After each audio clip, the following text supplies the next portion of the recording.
বিদায় লগ্নে পবিত্র রমজান। রমজান জুড়ে মুমিন মুসলমান তার সাধ্যমতো ইবাদত বন্দেগী করছে।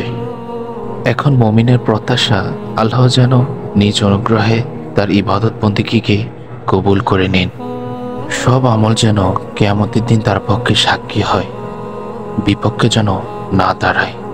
একজন মুমিন ভাবে, আল্লাহ অনুগ্রহে যখন আমাকে তার ইবাদত করার সুযোগ দিয়েছেন বা তৌফিক দিয়েছেন, আমাকে এই কাজের সাহায্য করেছেন, তখন আশা করা চাই তিনি আমার আমলগুলোকে কবুল করে নেবেন। এছাড়াও আল্লাহ রাসূল সাল্লাল্লাহু আলাইহি সাল্লাম বলেন, তোমাদের মধ্যে কেউ যেন আল্লাহর প্রতি সুধারণা ছাড়া মৃত্যুবরণ না করে।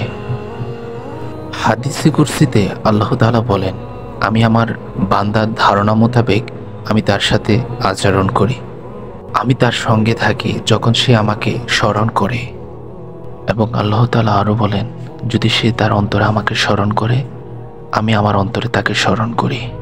এবং আল্লাহ তাআলা বলেন, যদি সে আমার দিকে আসে হেঁটে, আমি তার দিকে যাই অতি দ্রুত। বুখারী। আল্লাহ তাআলা আমাদের সবাইকে রমজানের শেষ মুহূর্তে পরিপূর্ণভাবে ইবাদত বন্দেগী করার তৌফিক দান করুক। আমিন।